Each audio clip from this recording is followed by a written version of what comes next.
नमस्कार. आपल्या चॅनलवरती सर्वांचं मनापासून स्वागत आहे. झणझणीत खमंग हिरव्या मिरचीचं ताक, गावाकडं केलं जाणारं फोडणीचं ताक. तर अगदी झणझणीत ज्वारीच्या पिठाची भाकरी असू दे किंवा भात कशाबरोबर सुद्धा तुम्ही चुरून मुरून खाऊ शकता. अशा पद्धतीचं ताक इथे आपण करणार आहोत. तर अगदी सोपं आहे, पटकन होतं, कमी साहित्यात होतं. तर तुम्ही नक्कीच एकदा ट्राय करून बघा.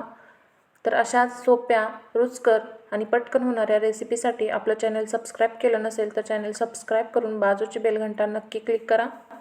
तर त्यासाठी काय करायचं आहे, मिक्सरच्या भांड्यामध्ये 4 ते 5 हिरव्या मिरच्या घेतलेल्या आहेत, 7 ते 8 लसूण पाकळ्या घेतलेल्या आहेत आणि काही कोथिंबिरीच्या काड्या इथे आपल्याला घ्यायच्या आहेत. हे सर्व साहित्य आवर्जून घ्या, कोणतंही साहित्य स्किप करू नका. सोबतच अर्धा चमचा जिरे घ्यायचे आहेत आणि अर्धा चमचा इथे हळद घालायची आहे आणि याचं आपणाला थोडंसं पाणी घालून जाडसर असं वाटण करून घ्यायचं आहे. तर इथे मिक्सरच्या मोठ्या भांड्यामध्ये मी 1 वाटी दही घेतलेलं आहे. गोड दही घ्यायचं आहे, आंबट दही घ्यायचं नाही आहे. आणि त्याचमध्ये आता मी 1 वाटी पाणी घालत आहे. जसं आपणाला ताक घट्ट किंवा पातळ हवं आहे त्यानुसार तुम्ही इथे पाणी घालू शकता. आणि सोबतच चवीनुसार मीठ घालायचं आहे. हे मीठ तुम्ही हिरव्या मिरचीच्या वाटणात सुद्धा घातलं तरीही चालेल. आणि मिक्सरच्या भांड्यामध्ये आपणाला हे ताक फिरवून घ्यायचं आहे. तर इथे आपलं हे ताक फिरवून तयार झालेलं आहे आणि मी इथे आणखी थोडंसं पाणी यामध्ये ॲड करणार आहे. तर आता काय करायचं आहे, हिरव्या मिरचीची जी पेस्ट तयार करून घेतली होती ती या ताकामध्ये घालायची आहे. फोडणीसाठी एक भांडं घ्यायचं आहे आणि त्यामध्ये 1 चमचा तूप घालायचं आहे. तुपाची फोडणी करायची नसेल तर तेलही चालेल. तूप थोडंसं गरम झालं की पाव चमचा यामध्ये मोहरी घालायची आहे. मोहरी छान तडतडली की यामध्ये पाव चमचा जिरे घालायचे आहेत.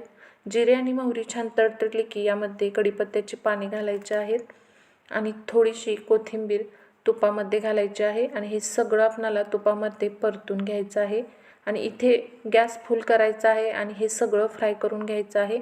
या स्टेजला जे ताक मिक्स करून घेतलेलं होतं ते यामध्ये घालायचं आहे आणि लगेच झाकण ठेवायचं आहे आणि लगेच गॅस बंद करून घ्यायचा आहे. हे ताक गरम नाही करायचं आपणाला, नुसती फोडणी घालायची आहे आणि झाकण 2 मिनटं आपणाला तसंच ठेवायचं आहे. 2 मिनटं झाल्यानंतर ताक मिक्स करून घ्यायचं आहे आणि ताक खायला घ्यायचं आहे. तर अगदी हिरव्या मिरचीतलं फोडणीचं ताक आपण जे केलं आहे ते खरंच खूप छान लागतं आणि सोपी पद्धत आहे. त्यामुळे अशा पद्धतीने तुम्ही एकदा नक्की बनवून पहा. मस्तच लागतं आणि चवीलाही खूप भन्नाट लागतं. आपण फोडणीला तूप घातल्यामुळे चव ही खूप छान लागते. चुरून मुरून भाकरीसोबतही खाऊ शकता आणि पिण्यासाठी नुसतं हवं असेल तर थोड्या मिरच्या कमी घालायच्या. इथे मी भातासोबत खात आहे. अगदी झणझणीत असं फोडणीचं ताक तयार आहे. तुम्ही माझ्या चॅनलवर नवीन असाल तर सबस्क्राईब, लाईक, शेअर आणि कमेंट करायला विसरू नका. तर चला मग भेटूया अशा सोप्या सोप्या आणि झटपट होणाऱ्या तितक्याच रुचकर लागणाऱ्या रेसिपीसोबत.